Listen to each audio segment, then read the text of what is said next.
Hello, everyone, and welcome back to another WARNO unit tier list. We haven't done one of these in a while, and the last helicopter tier list is now nearly 2 years ago. So, since then, helicopters have changed a bit. We have gotten quite a couple of additions. We will get even more in the near future with Landute, uh, but I can't include those just yet. The ones that we have seen so far, the Super Cobras and so on, they all look fantastic. So those likely gonna end up quite high, the K29 and so on, and even the Danish ones look pretty good. So those are going to be interesting, but we will go with the ones we have right now and include the other ones in the next year's tier list most likely. For now, let's have a look here on what we got at hand. As we have the A109s starting with the Belgians here, Italian helicopters in Belgian service with TOWs. And TOW 2's helicopters are nice. So yeah, helicopters that we included in the list are all the ones that come directly in the helicopter tab. Recon helicopters and transport helicopters are excluded. They are always going into recon tier list or into the infantry transport tier list. And yeah, the A109 HA1 here is an interesting little helicopter together with the A109 HA2. Both of them firing TOW 2s. The difference between them only being the amount of ammo. You carry 8 with the HA2, which is better in my eyes. The 10 points there for 4 extra missiles is quite nice. 4 is just always that slight bit too low. You have to resupply a bit too quickly. Like 6 is usually the amount that you can get away with firing. And so only having 4, the enemy can usually deal with that with just smoking away. So I would put the HA1 here into B tier and the HA2 into low A tier. They're still pretty pricey. It is somewhat worthwhile running cheap planes at them. It's worth the risk. They are fast. They can react quickly on the flanks, but they aren't as cheap and replaceable as some of the other helicopters that we're gonna get to. So that's a bit of a weakness, but being 6 hit points, they can eat a manpad. That is always a great strength. And the fast speed of 270 with a good missile that is not super fast flying, but hitting hard with the TOW 2 makes them still a really good defensive helicopter on the defense there. Yeah, and that brings us to a helicopter that is pretty similar. The Lynx, with the Lynx Hellarm here being the first one. Lynx Hellarm is pretty solid by just being dirt cheap. The Lynx Hellarm comes with the classic TOW, 16 penetration only, so that is the weakness of that missile. It is cheap, but it's not cheaper than some of the German or French counterpart by much, like only 5 points, and it can't do the same amount of kills. It can stop IFVs from moving on, but it doesn't even kill all the IFVs. And yeah, that makes it relatively affordable, but I believe compared to the other Lynxes that we will get to, it's not that great. And yeah, I would just take the Lynx Hellarm Ito, which you get in all the decks that get the normal Lynx AH7 here.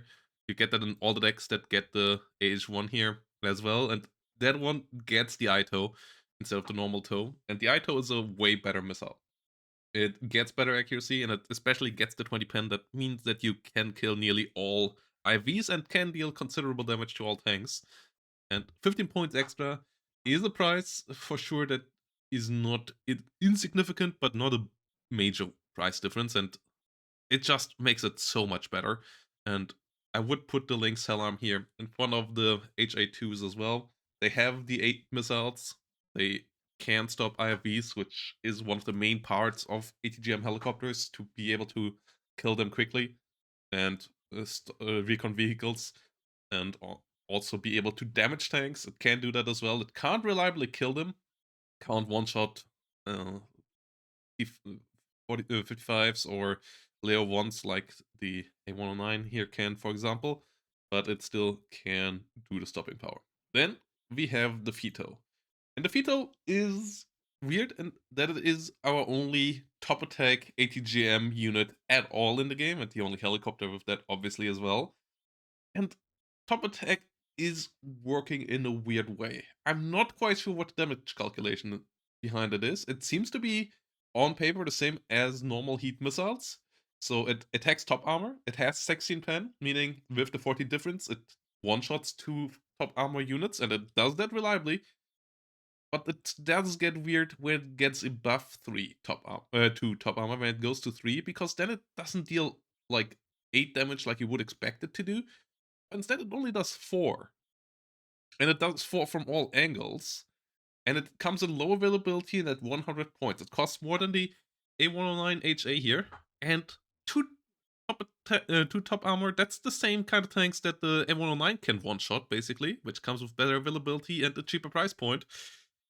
And the A109 can sideshot 1 kill heavy tanks as well. The Phaeto can't do that. It hits the top armor, and against 3 top armor units, it will only deal 4 damage per hit. So it won't kill them even 2-shot. It will need 3 shots to kill those heavier tanks. Whilst an A109 HA can do the same frontally with a TOW 2. You 3-shot or 2-shot a heavy tank as well, but you can 1-shot them with side shots. So the Phaeto, this top attack, which should be a strength, is actively a weakness. And I'm fine with it not one-shotting the heavy tanks with top attack, but it should at least 2-shot them. And unless that gets fixed, I don't believe the Phaeto is worth it at all. Because it's just too expensive for not being able to stop the heavy threats. The Hell Arm can stop those most of the threats that you can use the Phaeto effectively against as well. And it's just too expensive and too low in availability. Like, you lose half the availability and you nearly pay double the price, or at least 50% more, compared to the Lynx H7 here with the normal Hell Arms. So the Phaeto, the top attack one, not that great. That brings us to the last British helicopter and the next helicopter family here, which is the Gazelles. And the Gazelle rocket, that one is a good one. It's A tier by just sheer cost efficiency. It is not a good helicopter, but it is one of the cheapest units in the game. One of the cheapest combat units in the game at 20 points. And that price point alone makes it worthwhile because it allows you to oversaturate enemy air defenses. It allows you to just bring the horde out as a quick reaction, kill a couple of recon infantry, move back, resupply, move back in. If you lose them, it doesn't matter. If they just distract the enemy, they might just be worthwhile as like flying shaft, basically.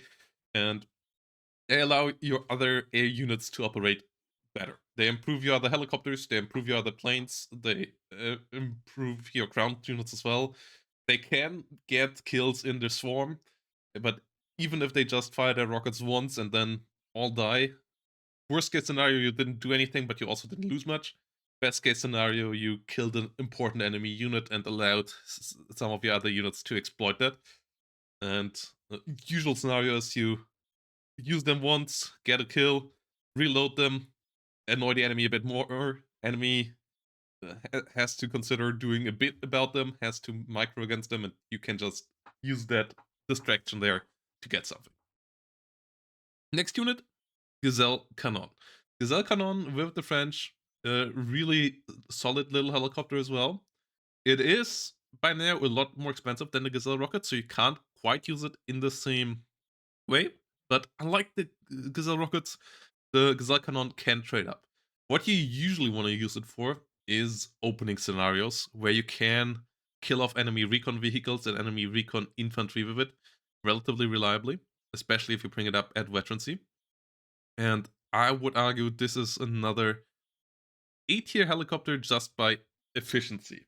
You do not want to run them through the whole game, but in the opener, they can be quite reliable. They are easy to kill, so you don't want to spam them out in masses. I believe the Gazelle rocket is the slightly better card here, just by the chef capabilities here. But the way that you can use this against decks that do not have forward deploy AA, forcing them into aircraft that are not cost efficient against the Gazelle Cannon, or forcing them into deploying a bit more defensively, really makes the Gazelle Cannon a great opening tool. In the late game, it still can be decent at hunting down enemy ambush units that try to get into your rear. It is not a good frontline unit at all. Like, it isn't really great even on the defense on the front line, and it can't be used in swarm tactics to just overwhelm enemy air defenses on its own anymore, as it's just not cost efficient and available enough for that anymore. It was in the past. That was really annoying. That's not the case with the Gazelle cannons anymore. So they are a bit more of a limited tool, but they are really good at the job. That's why I would put them here in higher A tier still with their price point. Then we have the Gazelle Hot and Hot 2. And the Hot and the Hot 2, they are 4 hit point helicopters as well, obviously. They are still the same Gazelle. They come with the Hot 2 missiles, and the Hot 2 missiles getting you, and the Hot 1 missile, Hot 1 with 22 penetration and only 50% accuracy, Hot 2 with 24 penetration, which is a significant boost, and also 65% accuracy, which is an even more significant boost. They are pretty good helicopters on their role as well. Their role is just to be thrown into the way of an enemy ambush or an enemy push and forcing them to get AA around there. If the enemy does not have an AA unit, which is likely more expensive than the Gazelle that you throw in the play, even Manpet teams can be the same price or more expensive than they are, then the enemy has to get creative on how to not get hit and heavily hurt by them. So Gazelles are a fantastic defensive unit. The 4 missiles, that's a limitation, as I said, against 4 missiles, just like with the HA1, you can't smoke against it. With the Gazelle Hots, it's easier to afford 2 of them at once compared to the HA1, so that's why I still would put them here into A tier. They're just that cost efficient. You don't want to throw a plane at the Gazelles because that's just not cost efficient, and if your plane gets shut down, you are down a lot. And even AA ground units, as I said, often more expensive than this, so you will trade up by forcing the enemy to do something about them. So that is the nice part about them. And yeah, that's why I would put them as some of the more annoying ones. The 4 missiles, with the enemy having a bit of a push and enough smoke, you will need more Gazelles, but you can also get more Gazelles. They're not scaling up that well, though. You usually don't want to have more than 2 of them at one point. If the enemy starts to bring AA, they're just going to get shut down real quickly, so you then have to find other solutions to deal with the enemy push, but they can buy you time, and they can force the enemy to bring better combine arms around the battlefield. And then the last little helicopter of that ATGM scenario is the older Alouette 3 with the old AS-11 missiles. And they at least have good range, but the issue with the AS-11 is it is a really slow missile. So the enemy does not really have to smoke against it, they just have to drive away from it. And that makes it a good bit weaker. You still only get 4, you don't get that much cheaper. So in the end, I would put it here next to the Halam. It's better than the Halam by dealing a good bit more damage. It deals 19 damage, so it can kill IFVs relatively reliably, and it's still a bit cheaper than the Lynx here, though. It's also a way slower helicopter. Like, it's a really slow helicopter, so the enemy can just drive away from the helicopter a bit as well. So that's why I would put it here into C tier as well. Like, it's not that cheap, and it loses a lot of efficiency compared to the Hot 1 Gazelle here. Like, the 10-point jump here, that is a decent bit of quality difference, but not that massive. The 10-point jump here is a massive quality difference. The Gazelle is 50 kmh faster. It also fires a significantly better missile. So yeah, that's why these guys go there. Then we come to more gun helicopters. The first of them, the Puma Pirate here. That one is interesting. It is a good gun helicopter when it comes to the raw stats. The issue of it is its gun is not in the nose. Its gun is in the side door. And that makes it a bit clunky because it always still has to turn to be able to shoot. And it can't do drive-bys as well as the Gazelle cannons. It's a way better platform by just being 6 hit points and having 10% ECM. So survivability against manpads is significantly better. But it's also a slight bit slower, actually. It only goes 180 kmh. So yeah, the Puma, because it has to turn around to fire, like, that's really is an issue. And in the decks that get it, you might as well just get a better gun helicopter, either in form of the Gazelle Cannon or in Part 52nd, you get the next gun helicopter, and that one is better than the Gazelle Cannon, as that is the Ecoil, and that one does get the same Jihad. It costs 5 points more. It has the same speed, but it gets 6 hit points. And that means it can't survive a Manpad's hit. That means Manpad's team can be overrun by that. The enemy needs either gun-based AA or big AA teams to deal with that.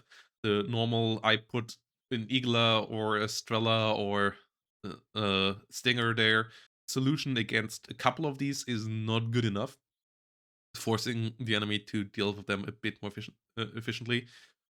Issue for all of these helicopters currently is that gun-based AA is pretty popular, even still as infantry fire support, and then your girl and your Gazelle cannons won't do that much.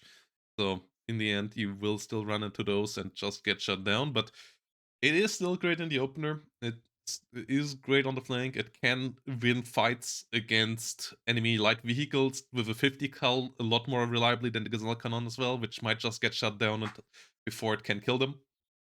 So the 5 points there is a small price to pay for the better platform. The 2 extra hit points play a big role. I actually would put them even in front of the Gazelle rocket, and I would put the Lynx Salam here in front of the Gazelle rocket as well. So yeah, in the end, yeah, let's put it like this for now.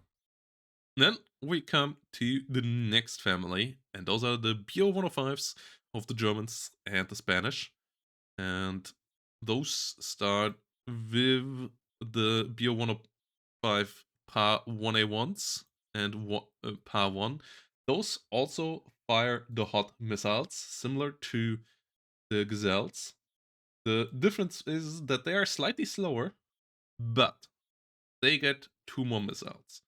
And those 2 more missiles, going up to 6, are in my eyes a good bit better than the extra 20 kmh. 195 to 215 kmh is still a good, similar speed. Like, it's still the same pattern. You still can react relatively quickly without being able to zoom past enemy defenses.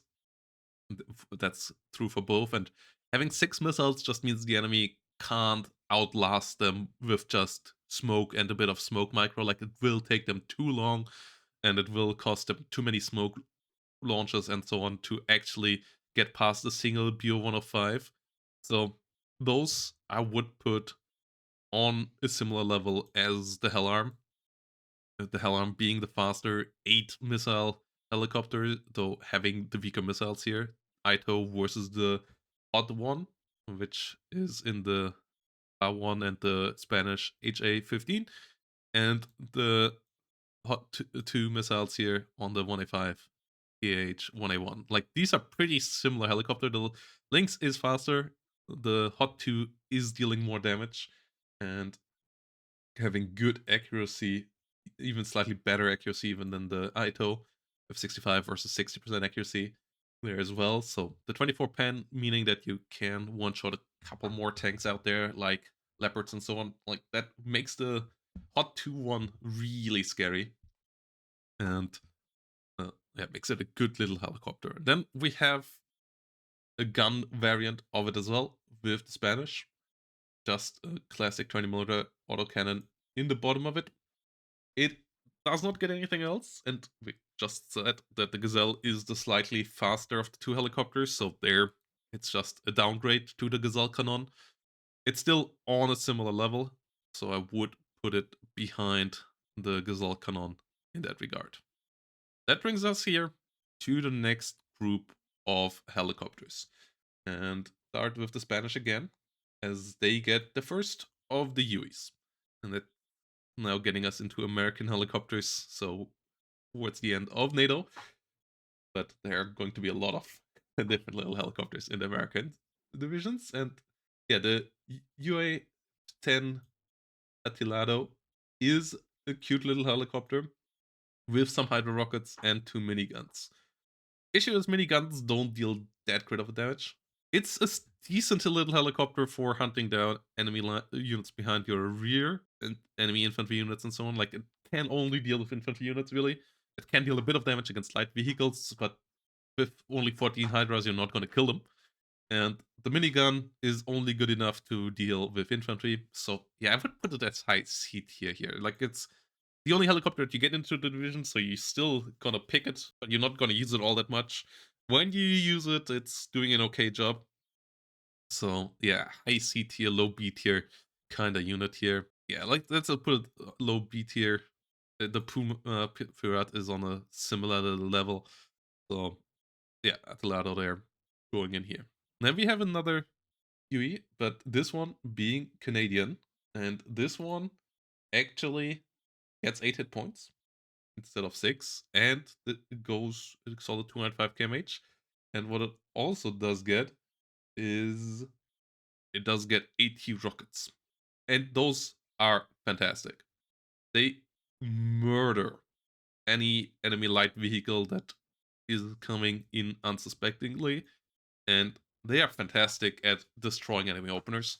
The 8 hit points also giving them decent survivability, even being able to eat a full OSA missile or so without dying, making a lot of difference as well. As that also means that you, for example, can't face check OSAs. And the 2,275-meter range, if you move 2 of them into the enemy only has one AA unit. You usually kill the AA unit, and then you kill the whole enemy deployment of vehicles next to them as well. They can't finish off infantry, so if the enemy unloads, you have to run away eventually, because the infantry might just shoot you down, but that's not a big issue. And the disruptiveness that they can have on enemy openers and the capabilities that they can have against light vehicles is fantastic. And if you can get side shots, so that's why you usually want to use them in pairs, coming in from slightly different angles. You can deal good damage against tanks as well. Like, I have killed even heavy tanks with them. The issue is, frontal armor wise, they can only deal damage against things they can penetrate trade really reliably. At some point, they just can't fire anymore if the enemy frontal armor is too high.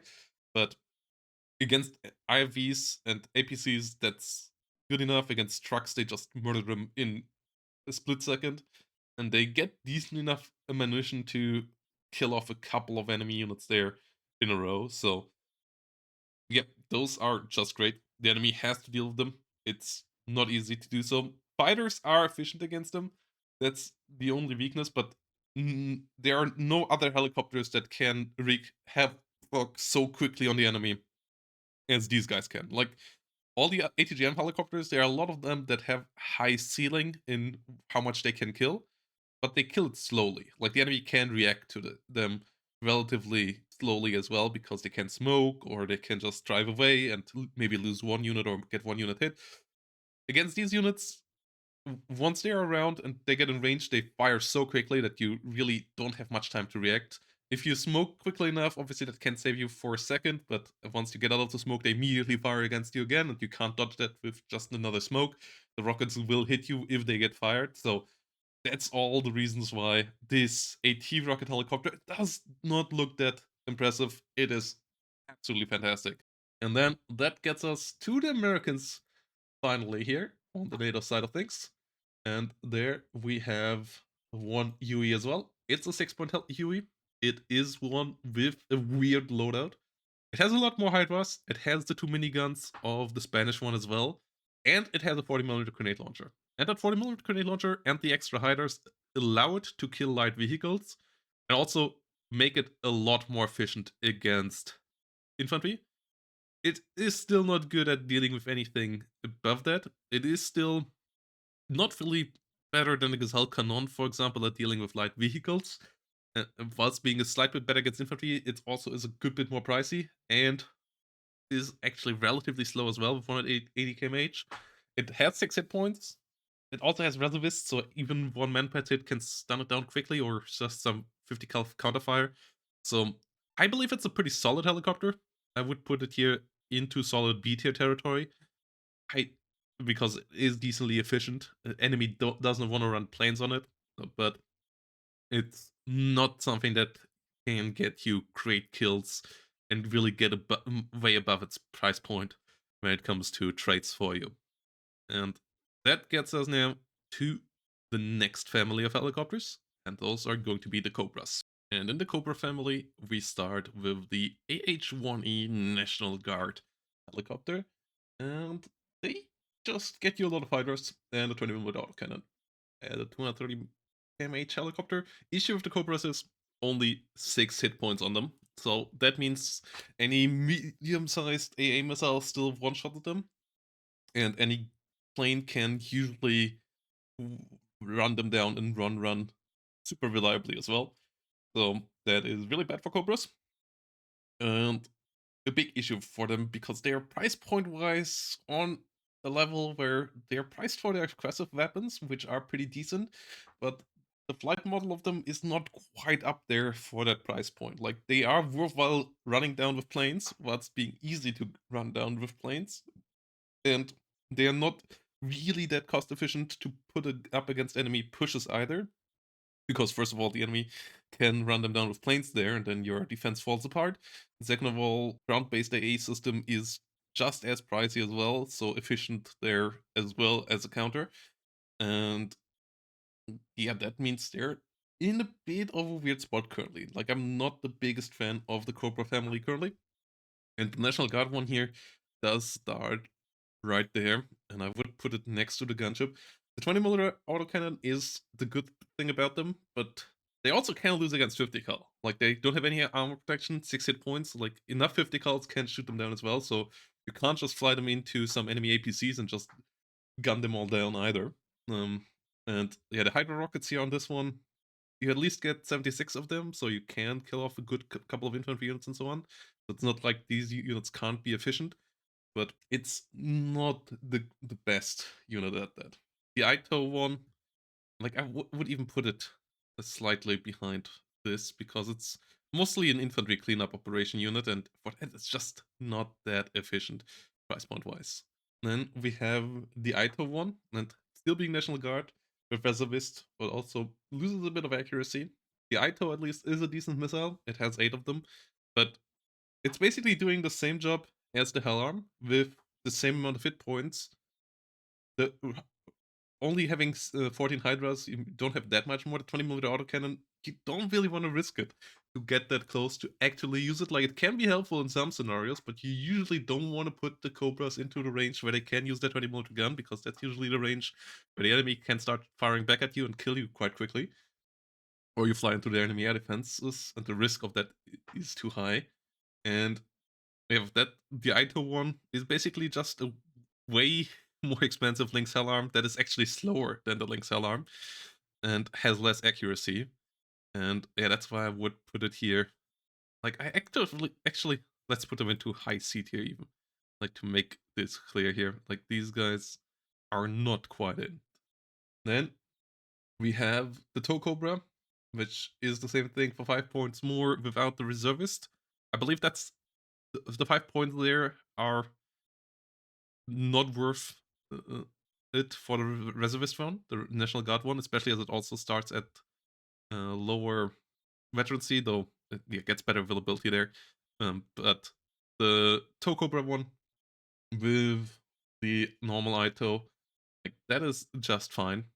But it's the same thing here. Like, you pay double for bringing around health arms, basically. And that kind of shows you how good the Hell Arms is, that this is still B tier in my eyes. Because, yeah, the Hydras and Ictos can be helpful, but it's not really helping you out all that much. Then we have the ATAS, and the ATAS at least got helped out by getting free veterancy now. It comes at 2 availability at veterancy with better rate of fire and better accuracy on the stingers. It has 4 stingers, but in general, it's just an AA helicopter as well. Here you can use the Hydras, like, you usually want to use the guns in the Hydras whilst hunting down enemy helicopters. Here it can do the multi-role kinda okay, and the extra accuracy and on the gun is pretty important as well, that you get from the veterancy. Like, this is making the gun actually quite worthwhile using, and the gun can aim faster than on the Gazelle cannons because it's on a turret. So with the better aim time and so on from the veterancy and all as well, that improved the ATAS, but it needed that buff desperately because it was just not useful at all before. And all of that, I believe, moved it into a similar thing as the gunship one. It can be nice against enemy helicopters. With the Stinger being quite decent, if you use 2 of them, the enemy does not want to send fighters against them either, because the chances are that you shoot down their fighters trying to hunt this down. So that's a nice thing about the ATAs nowadays. And yeah, the 68% accuracy on those stingers make those quite dangerous. But yeah, it's good at hunting down enemy helicopters as well. So one of these in the opener with 82nd, although 82nd currently not the best deck, but one of these in the opener currently is quite nice. But I still don't believe it gets them above B tier. And then we have the Hogs.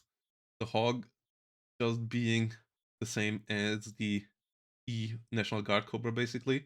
Like, it has the 20 mil autocannon and it has the 76 rockets, having slightly better accuracy on the rockets and especially the gun. Like, the National Guard ones also suffer from their gun being completely useless. Like, the gun goes from 51% accuracy on them down to 18% accuracy and 0% accuracy on the move. Like, accuracy hits on autocannons are insane. So yeah, the National Guard Cobra's really not good at all. Actually, considering that, I would even put them maybe a bit lower here. Yeah. Let's put them down there. Like, they're currently really not that great. You still can use them for the rockets and the missiles, but they're not that great there either. And yeah, this one here I would put into low B tier. The small hydro rockets, like, it's a decent infantry cleanup operation, but it's not that great. And the rockets also are quite expensive to reload. Like, that's another issue with these, that the Hydra rockets are not that cost efficient in the reload. And with the next unit, we have a different story there, as we go from the Hydra to the Zuni rockets and to the Heavy Hog. And the Heavy Hog with Zuni rockets, that one is a good bit better. I would put that into, where did I just move it? Here, into high B tier. The Zuni rockets are same range, a lot more punch. You only get 16 of them. The total damage output is a bit lower than with the Hydras, but the burst damage is a lot higher, so you stun down the enemy quickly. So if you're up against something that can shoot back, you stun it down and then either kill it or you just run back. And what is also way better about the Zunis is that they are dirt cheap to reload.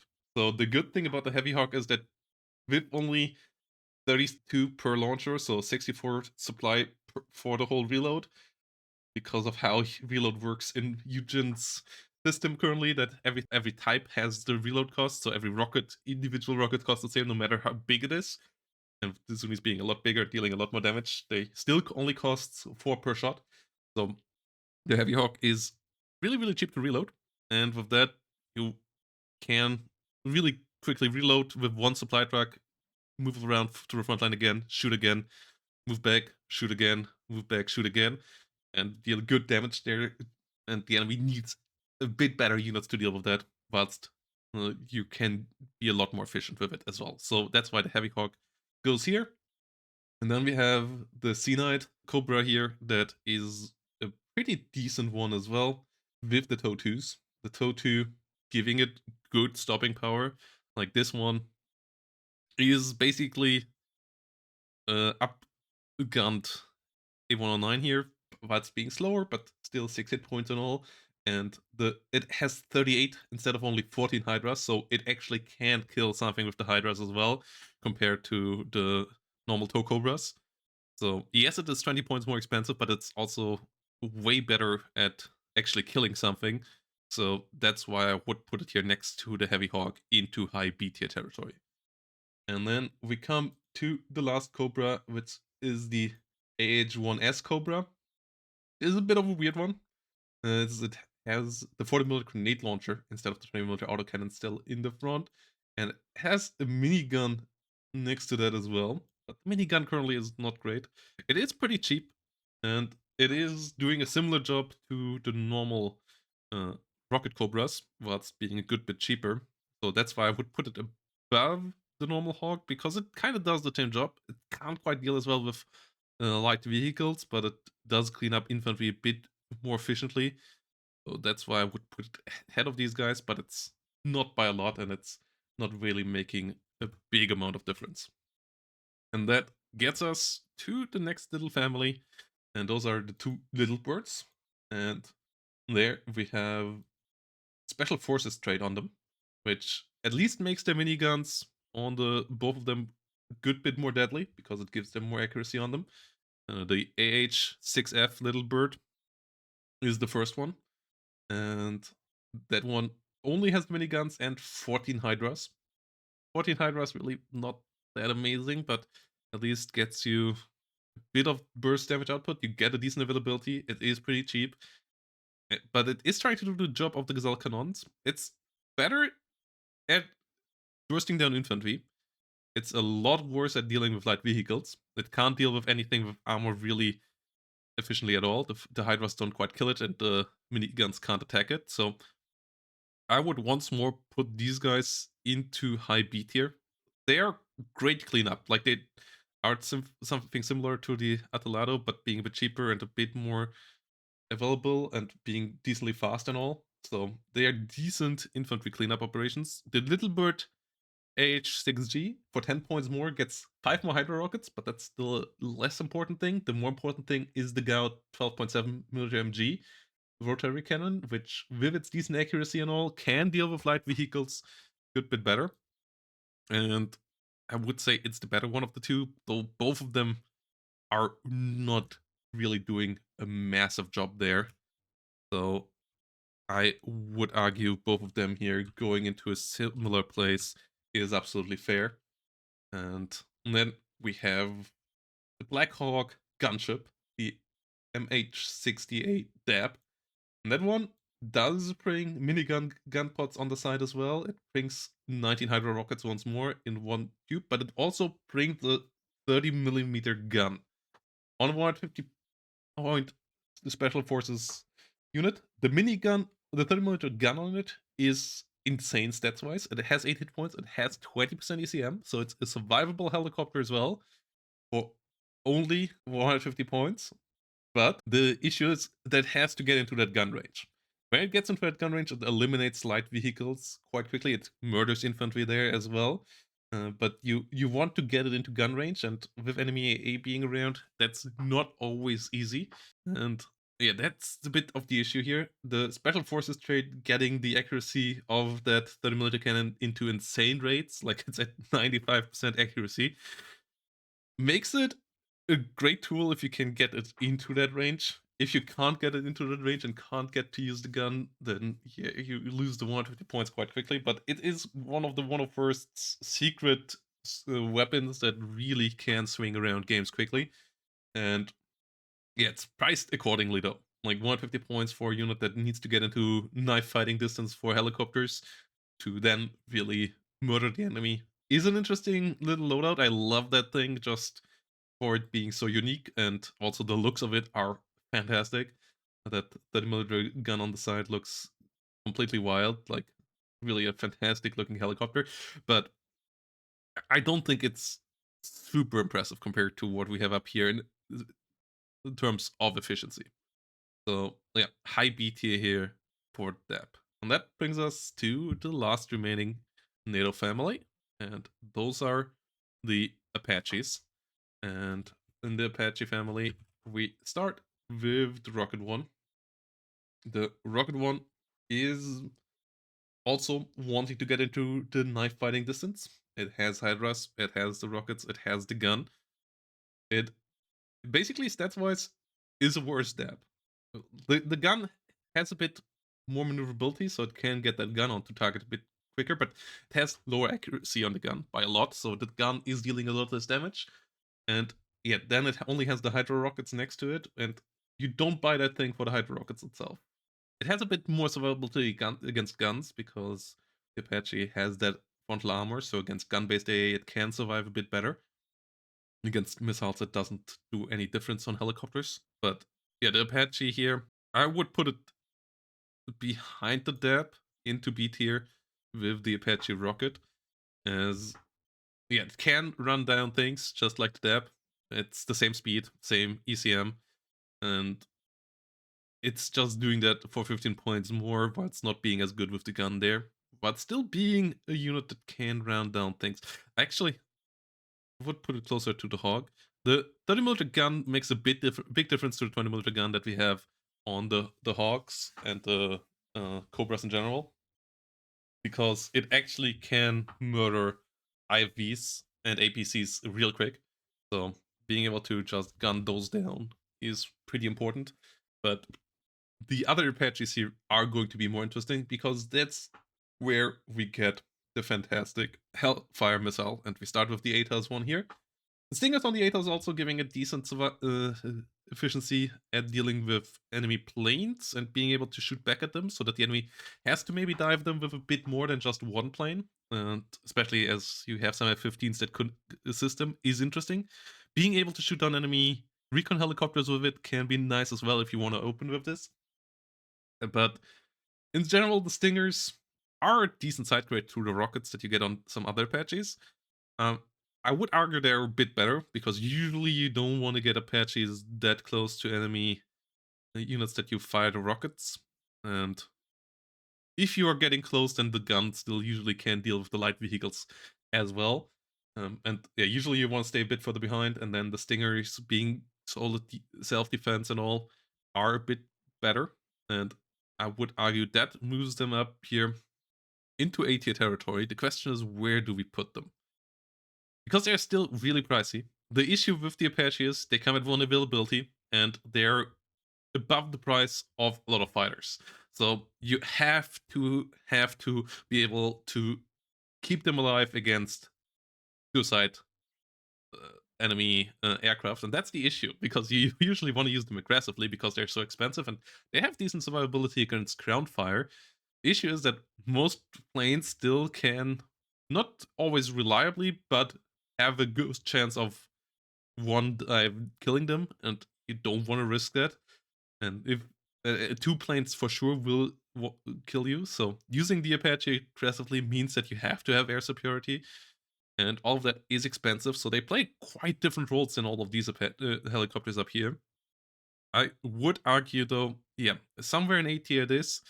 Yeah, I believe we're gonna put them here behind the BOs.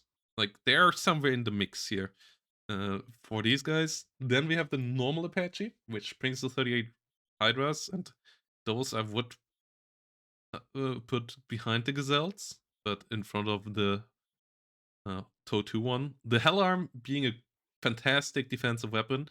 When you can micro your helicopters with landing and so on, those are extra good.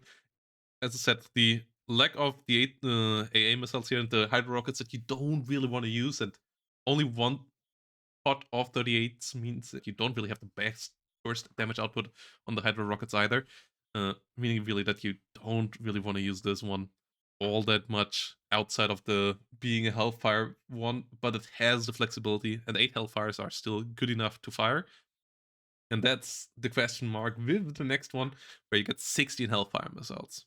Issue is usually you don't fire more than 8. Like you usually fire between 4 to 8 missiles with a helicopter. So 8 is really enough. And like if you would go a bit more and still have some gun pods, like if you would go to 12 and then one rocket pod, then I would say the HGM would be better, but it having 16 missiles but no rockets at all anymore, I would just put it behind these here. Like you usually don't fire 16 missiles at once without having the time to reload in between. Like nobody, if the enemy is suiciding, 16 things that can be shot at into your Hellfires, and Hellfires usually kill quite quickly and hit quite reliably, so you don't need 16 to kill like 1 or 2 things. Like, yeah, you will need 16 to kill like 6 or 7 things. If the enemy does that, you don't need this Apache to win. Like, the enemy is doing something completely wrong anyways. So, like, this just having less utility than the normal Apache here, I would argue, makes it worse. But it still has those Hellfire missiles, which are still really, really scary. And then we have the National Guard one, and that one by now gets a decent discount for being National Guard. Its gun is in the dumpster again, because accuracy hits it pretty hard, but you use it for the Hellfire. And for 15 points cheaper, you lose 5% accuracy on the Hellfire, and you get stressed out a bit more, so you get routed a bit more often. And that's an interesting trade off. For 15 points nowadays, I believe that is okay. Yeah, but I don't believe it's like because you don't want to use it for the gun or the Hydra. It's kind of on a similar job as the normal ATGM one. And yeah, it's not really doing it quite as good. I actually, let's put it into high B tier here. Like the National Guard Apache, it is a strong tool. It is a bit cheaper, and still gets you a missile that the enemy has to absolutely respect. So it's more they have to respect it as just as much here, but they don't die as often to it as they do here. So I would still put the Apache a bit lower than the normal ones. And that is it for the NATO side. So let's get in onto the Warsaw Pact side of things. And there we start with the Polish and the only non-Soviet helicopters here. Well, not quite. The Me-2s were not produced outside of the Soviet Union as well, but like yeah, the only non-Me helicopter at least, which are the so-called, and those two are interesting little helicopters. The first one, for wild points, just being rockets, has at least the 80mm rockets, which do a little decent damage and are relatively supply efficient, and has a 23mm gun pod. But it's 100 points for a job that is just a slight bit more expensive than this 50.5 point helicopter. Like, it goes a bit faster. It still at least has 6 hit points, so can survive a man-bat. That's the good part about these Sokols. But the rockets, they can deal with infantry quite nicely. So it is better than one of these here. The question is it better than 2 of these? Or is it as good as 2 of these? And I would argue it's not. That's why I would argue this is another solid B tier helicopter. That's like the unit you have to compare it more to is kind of, I guess, the Rocket Cobras. And there it has the same hit points. It is actually faster. The gun pod is not quite as well to aim, but it is dealing good damage. And it has the bigger rockets that are more supply efficient. So, like, compared to the Heavy Hawk, it's a bit less efficient, but it is a lot cheaper there as well. So, in general, the Polish here, in the end, I would say a good B tier helicopter there. And then we have the AA variant with 4 Strelas. And this one still has a decent amount of shock value with the 80mm rockets, having one weapon less there, but having the Strelas is more than equalizing the score there, because those Strelas give it the capability of shoot down enemy recon helicopters in the early game really efficiently, whilst also being able to do something on the ground. And yeah, that's basically doing what the ATOS does, but with better rockets, and doing that for 30 points less. The Stingers are way better than the Strelas against planes, but against recon helicopters, it doesn't really make a big difference. So saving the 30 points here is quite big, and that's why I would argue this one just makes it into low A tier here, and jumping up above the rocket one by just being a bit better utility. And that brings us to the Me-2 family. And the Me-2 family, we start with the Yearns, and the Me-2 Yearns are pretty decent little helicopter. They come around with a 23mm gun and some rockets, and those rockets can kill light transport vehicles. So they are basically doing what the Gazelle Cannon does, but being a bit slower. 23mm gun is pretty good though, and only paying 5 points for a good rocket pod there, that is making them quite strong. The good part about the East German one is that you can even get them all the way up to 3-vet. So it is even better because that gun is getting insane. That gun is all the way going up then to 90% accuracy and just murdering things. So you can do some wild stuff with those guys in the opener if the enemy does not respect them. The rocket pod's also getting a good bit more deadly. So maybe even, yeah, like let's move it up here. Like, the Me-2 Yearns are great little rocket helicopters. They don't quite have the kill potential here, but especially for some of these divisions, they're key opening tools, so that the enemy has to be forced into dealing with them with AA, and usually does not trade up. Like, usually you have to deal with it with something that is costing more than 60 points, or you just can't deal with them and have to deploy a bit further back with your recon. That's a big victory for them as well. You don't even have to buy them. The enemy has to respect them once you play a deck that can potentially bring them up. So the Me-2 Yearns are doing a pretty good job for the decks that they come in. And That actually makes me kind of want to put them higher. Actually, we go up here, all the way up on top of 8 here. The Me Too URPs are, and the Salamandra, the URP here in the Czech and the Polish servers, they are a helicopter that brings the Malyutka instead of the rockets. And on paper, that sounds better, right? You have a long range missile and you can kill light vehicles with the Malyutka, but the Malyutka is a pretty bad ATGM, and you can't really use it efficiently together with the 23mm gun. So it's like a kind of split job between the two weapons. So whilst the rockets can kill off enemy light vehicles and infantry, whilst the 23mm gets in range or is firing at the same time, you usually don't want to fight a Malyutka and the 23mm quite at the same time. And I actually believe it's a bit worse. It's still only paying 5 points more compared, or 10 points more for having 8 GMs, so I still believe it's better than the Gazelle Cannon, but I don't believe it's actually as good as the Rocket one, which is kind of funny because, like, from a weapons perspective, like the guided missile sounds better than just some rockets, but the rockets actually, in my eyes, are the better one. And then we have the Nivosh, and the Nivosh adds for 15 points the capabilities of a helicopter on top of that, and that makes it a beast of a helicopter. It has still the Malyutkas on the side, and that goes well together with the Strela roll, because those are similarly ranged weapons, and you can shoot down the enemy recon helicopter and then shoot at the enemy recon vehicle with the Malyutka at the same time, basically kind of thing.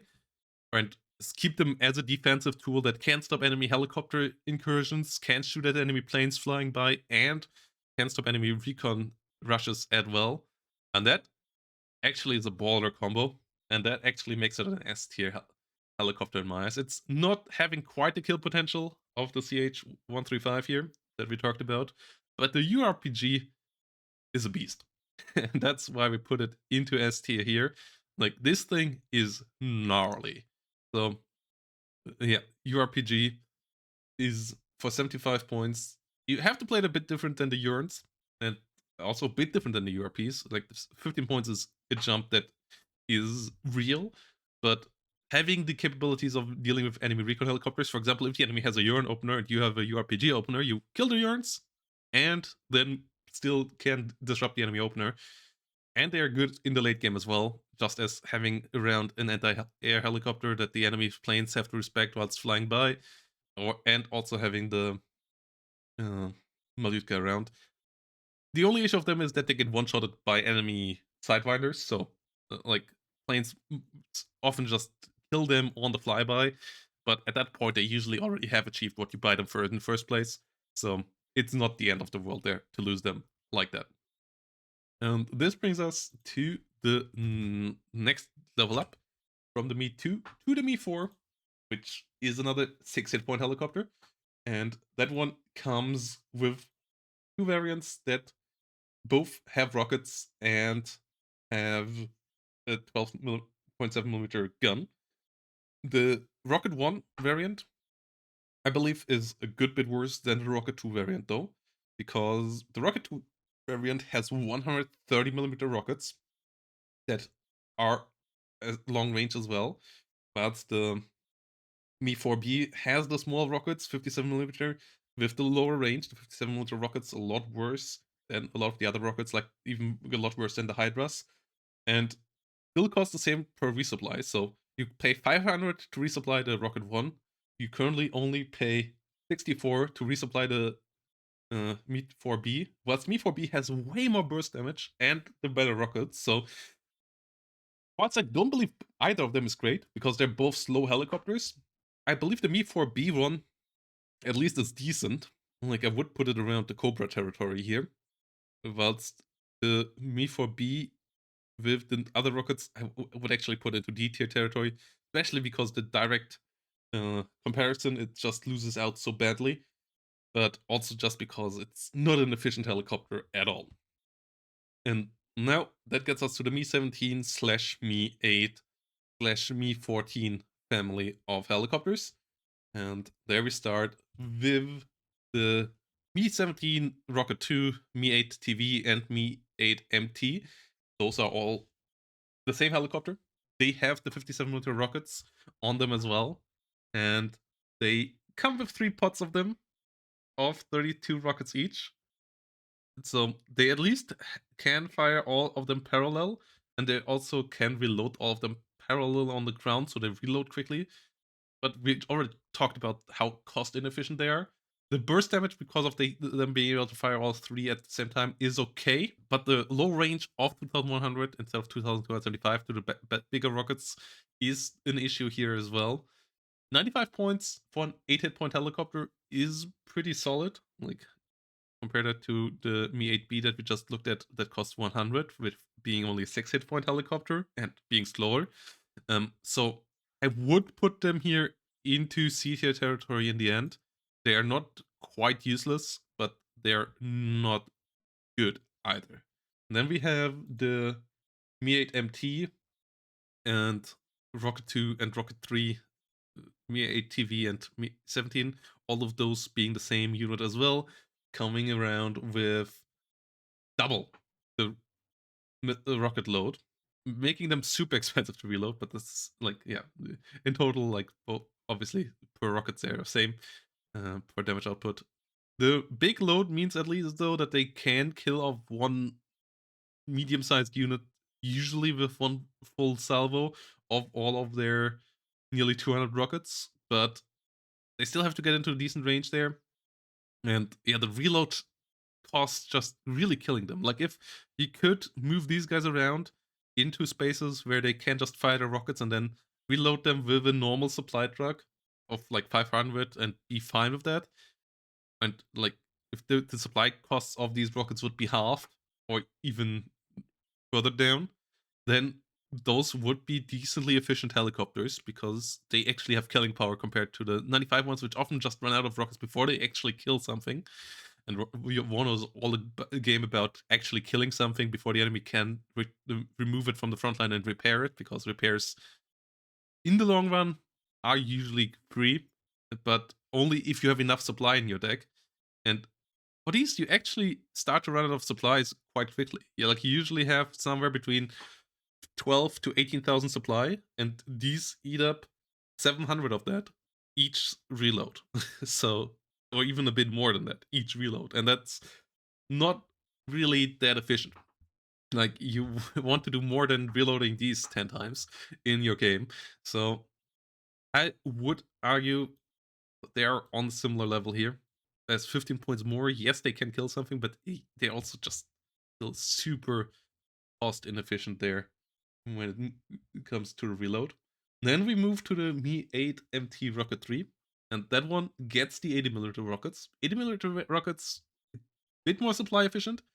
Burst damage wise, they're similar to 3 of the smaller rockets. Issue still is that they are low range, but at least they can be resupplied. So this one can burst stuff down and then reload on an okay price point. It's still 300 supply, but that's half of the 700 supply here. So I would argue they're okay. You can bring them around in the decks that have them and be kind of fine with it.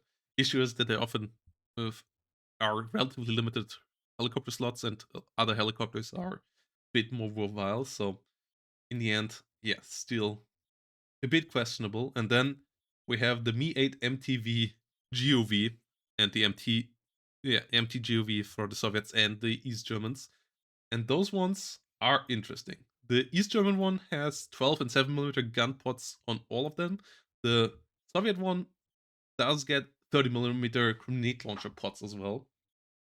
Those gun pods are insanely supply hungry. They cost 2,000 supply to reload. So ever reloading these helicopters, you're just gonna bankrupt yourself. They can do a bit more reliable damage, and the time between reloads is a bit longer than for the other helicopters. So, but yeah, you never want to reload them. Like, they're just gonna bankrupt you on the reload, which is not great. And they are still not able to trade up against anything. Like, with 12.7 and even the 30mm grenade launcher, you still only deal with light infantry, and that, I believe, still leaves them here as a pretty C tier helicopter. So yeah, and we have the UPK. UPK has 23mm gun pods next to 80mm rockets. 80mm rockets a bit more supply efficient. The UPK is decently supply efficient as well, and they at least can kill off light vehicles, which once more puts them up into higher C tier territory here, because they actually can deal with enemy light vehicles, but you still usually don't want to fly your Mi-8 that close to the enemy. The 23mm gun pods also can deal with infantry decently well. The UPK gun pods pretty decent, so into higher C tier we go. Issue is that this one does duel with Mi-24Ds that have the same 2 availability and just do a lot better job. So yeah, you usually don't see them, but they are actually, if they would come in some other decks, you might consider taking them. And then we have the Escorty, and the Escorty is a weird little helicopter as well. Escorty brings around 2 big 240mm rockets, and those actually are super hit or miss. They have 2,450 meter range. If you would have 4 of them, then I believe the Escorty would be a really decent helicopter, because then, especially with 2 of them, you could just shoot down something at 2,450 meter range and fly away and reload, because they're dirt cheap to reload as well. They only cost 8 resupply. Because you only get 2, even with 2 of the Escorty, you usually don't kill something with them. So you have to get closer to the 80mm rocket pod range of 2,100. So that's a 350-meter range gap that you would not have to get in otherwise. And then it has 2 R60Ms. And R60Ms are not great missiles in AA role. Like all the other helicopter AA missiles do get a good range, even more than they get from ground-based units. The R60M is a pretty bad air-to-air missile from aircraft, and it's using the same ranges here on the helicopters, so you have to get into 2,100 range to even fire them against helicopters. And against planes, the range at 3,500 is okay, but accuracy is relatively mid, and you only deal 4 damage, so you can't kill a plane with even 2 hits of them, and you only kill recon helicopters 1 shot as well. And all of that turns around to be just nearly something, but not quite good enough to actually put them higher. So in the end, I would argue they're still better than the super supply inefficient helicopters here, and the R6EM at least can do a bit, but I really wish they would have 4 S24s, because then they would be a really interesting helicopter to just burst things down and move around. This way around, they're not. And then we have the Mi-8 TB and the Mi-8 TV, and those are on the same price, and they are nearly the same helicopter, but one is just significantly better than the other, because they both have 12.7mm gun pods, and they both have 57mm rockets in 3 pods that all only fire from 1 weapon, so you can fire a lot of them slowly without burst damage, but reliable damage over time, and you never want to reload those. But what you can fire as well on both of them is an ATGM. But one of them fires the Malyutka, and the other one fires the Falanga P. The Falanga P is a way better missile by having 10% more accuracy, and more importantly, 20 pen over 16 pen, whilst not paying any difference. So the Soviet one, that is actually a CTA level helicopter. Like, that one is relatively cost efficient, by having those Falanga P missiles that actually can kill something like Tokobra can, but being a bit cheaper. It's a slower flying missile, but it's also an 8 hit point helicopter that can survive a hit, whilst the Tokobra can't survive a hit. So it's a better platform there as well. And the other one is the Malyutka one, which is just not quite going to kill anything. So the Malyutka one in the end is a good bit worse here. As I still believe it's better than a lot of the other Mi-8s, but it's still only a CT helicopter here. And that brings us to the last helicopter that kinda is part of this family. So it is on the Mi-14, which is a pretty heavily changed one that is actually amphibious. Though not in WARNO, you unfortunately can't land them on lakes. And this one also is a really unique one in that it is firing a KH-23M air-to-ground missile, and it's the only helicopter-fired missile with 3,000-meter range, meaning that it outranges most ground-based AA. It only has one of those missiles, though, and deals 30 damage, so it one-shots a lot of things, but it only has 35% accuracy. So hitting actually with this thing is not all that great. But it is a big gambling helicopter that can one-shot things. An enemy has to respect it, and you can use it amazingly on the defense. It's the best defensive helicopter in the game. The enemy has to respect it. The enemy can't touch it with ground-based AA. It can survive some runs against the aircraft, and you can have it far enough back that you usually should be able to kill that aircraft. And if you have a supply unit directly below it, or actually having it landed on the ground and then have a supply unit resupplying it, its reload time is only 1 second. So it can fire those missiles time and again. Like you can land, fire, land, fire. Just the thing is, this thing does not do anything offensively. Like, you should not use it offensively at all, because it fires that one missile that is also guided, so the enemy smokes or anything that the guidance stops, and you will then have to fly back, reload, and it gets tedious and so on. It's fantastic on the defense. It's not that good on the offense, but it's a beast on the defense because it can one-shot layer 2s and stuff. So that 30 pen on that just makes it a big gamble machine, like a lot of Rugner stuff, like the Krooks and so on, but also just a really, really scary tool. So it actually is really strong. Let's get out to the second to last family, and the biggest family in the game, the Me-24s. And here we start with the AA ones, and those are pretty different as well. As we start with the Me-24 AA, and that uses the terrible R60Ms that we just talked about with the Escorty. It at least has the 80mm rockets next to it, but the R60, like, you want to use this as an AA helicopter, and having only two R60Ms, meaning that you don't really kill reliably enemy helicopters with it, because two of them just might miss, and you have to get really close to use them against the enemy helicopters, makes it a bit annoying to use. You also only get the 12.7mm Yak B gun pod on it, and yep, it's not reliable against helicopters, so that's why I put it here into D tier as well. It is a good platform, 270 kmh. The 80mm rockets are still good enough to help out with ground units, and the 12.7mm Yak B is good against infantry as well, and decent against light vehicles. But yeah, the R60M is just not a reliable tool. Me-24V, that one is getting the E-Glass, only costing you 5 points more, is basically the same helicopter, but instead of 2 R60Ms, it gets 4 Iglas.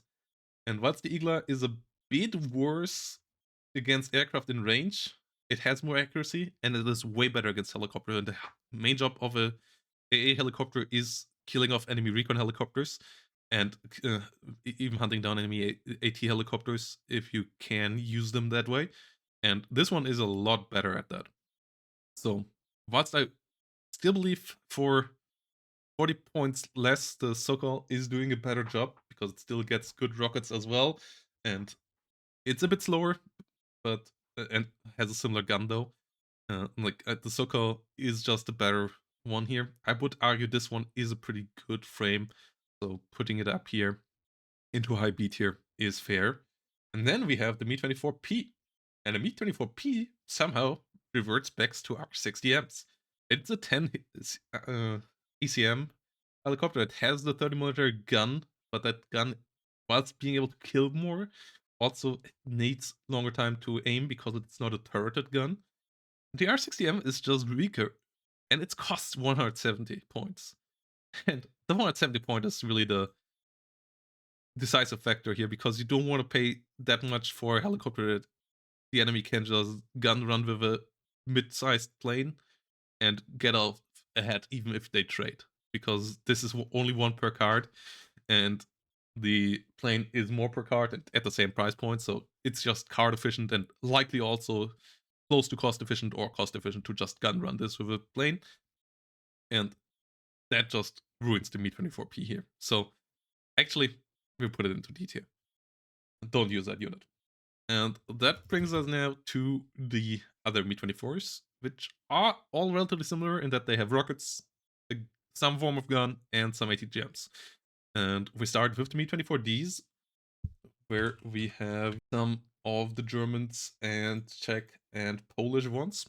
And for some reason, some of them have price differences without having anything different. And we start with that here with the East German D and the Czech D here, which both have 4 Phalange piece and some 57mm rockets. And one is 130 points. Both are 2 availability per card, and the other one is 135. So the 135 is just weaker, but they are the same unit. We would arguably put them here into B tier territory. Having 2 availability per card is the great thing about the Ds. The Phalanga is a pretty bad missile. The rocket pods are pretty mediocre as well, but it's a survivable platform. Actually, let's put them into low A tier territory. Like, you can overrun the enemy air defenses with this and just rocket things down. And that's always the scary part about the Ds, that especially in 4th Motschützen, the enemy has to respect that you can just put a lot of hinds at them and send them their way. Like, that's the factor of the Mi-24D. They have a bad missile, but the extra rocket spots are helpful. The 82 one here, that one gets the better rockets, the 80mm rockets, so it's just better for the same price point. And the Polish one costs 5 points more, so it's weaker, but I would argue it's better for 5 points with the better rocket pods here. And then we have another Polish one that gets more of the bad rockets, though. Like, it gets 128 rockets instead of 64 of the 57mm rockets, and I'm not sure that's worth 10 points, so because the burst damage is the same, and you usually don't quite get to fire all of them, and then reload is super pricey. So yeah, I would put them here into the end of this, but the Ds are decent little helicopters. Then we come to the Vs and W in Polish servers, and those are basically similar to the Ds in their airframe, but they all have the better missile of the Phalange of the Kokon over the Phalange for 2,800 mid range, which is great. Outranges a good couple of AA units and just allows you to fire them from a good bit further away, and also a lot faster. So the 20 pen still the same, but being able to hit enemy units hard from far away and quick, and outranging all of these helicopters here makes a big role and means the Mi-24s are relatively cost efficient. You don't outrange the Hellfires, and you are also not as fast as the Hellfires, but you're a lot cheaper than the Hellfire helicopter, and it's not worth running them down with most. Like, most planes are starting at like 150 to 200, so cost efficiency wise, they're still below the cutoff range where even the cheaper fighters want to cost efficiently gun run them. That's the good part about all these Mi-24s, though they are not card efficient. That's the issue with the Mi-24V compared to the Mi-24D. And why I would argue that most of them are in a similar territory, because yes, you get the better missiles, so they're just a bit more cost efficient, and that, I believe, puts them a bit ahead, but they are less cost efficient here. And these are the ones with the 80mm rockets. So 80mm rockets, yeah, decently resupply efficient. The next one here being the Czech one for 150 points, just getting 8 Kokons. 8 Kokons is great. The AT1 here and the Polish one do get the same amount of rockets there as well, and missiles. So yeah, trading out for 8 missiles, so being a really good defensive one, I would argue puts them all up here as well. Yeah, I would put them here next to the Apache. Like, they are less card efficient than Apache, but more cost efficient by just having the same availability as the Apache. And then we have 2 more rocket ones. One is firing the 122mm rockets, but only having 4 Kokons, paying extra for that. And the other one the Czech one is firing the 122mm rockets with 2,450-meter range. And that one is interesting because that one has a lot of burst damage and can do that from a good bit further away. So I believe this one is actually the best Mi-24 period. And that also puts it up here with the Mi-2 URPs. Whilst the other one is just better or on the same level as the 150 points. Like, pretty similar there to these. And then we have an interesting little level up in capabilities with the Mi-24P, but they still have the same missiles, but it's getting a good bit more expensive for 10% ECM. And 10% ECM sounds nice, but I don't believe it justifies the cost increase. They are still Kokong and 80mm rocket pods helicopter. They get a 30mm gun, but you don't want to use your Mi-24s to run in for that. Usually, if you fire the gun there, that's not great. And you still only get one per card, and they get relatively expensive here. Starting with 170.1s, where we have the 81s here moving around with the Kokon. So all these 170.1s, don't believe they're actually that good. I would actively say you should use them after using once in your decks. If you can still fit them in, they're still B tier territory. They're still better than the Cobras for the most part. I believe the Heavy Hog. Yeah, let's actually put them here. But they are worse than the cheaper ones because they are starting to get worthwhile running down with a helicopter, with an aircraft, and they're not really that much better at surviving that because the guns will still deal damage, and 10% ECM is not enough to reliably let the missiles miss against you. So in the end, those are not worthwhile. And then we have two new ones of the P, and those are actually good again because those fire the attacker with 2,800-meter range and 25 pen, and those are on a similar level to the Apaches. They're nearly 50 points cheaper. They deal the same damage with the missile, or even a bit more. The missile is still slower than the Hellfire. The Hellfire is still faster, so it's still a better missile. And yeah, one of them gets 8 attackers and loses the rocket pods for it. The other one still gets only 4 attackers, but gets rocket pods. And the 83 here with the 8 attackers, I like that one a bit more than the rocket pod one. Plus 4 missiles, we talked about it. That's just not quite enough. So yeah, the Apache here gets rocket pods and 8 missiles. So in the end, yeah, it still would put the Apache a bit ahead of it, but they're on a similar level here and slightly better than most of the Mi-24s. Still like the Czech one with the long range rockets the most, because that one can use its missiles and then still get into rocket range without like often that's just the difference between the enemy efficiently or just getting enough AA onto you to actually kill you and not being able to kill you. That difference between 2,100-meter range and 2,450-meter range. So I really like the Czech one quite a lot. And then the last one is the VP, which does go up to 20% ECM, does get a 23mm gun in the front, and gets 16 cocons next to 80mm rockets though. If it would have higher range rockets, I would like it quite a bit.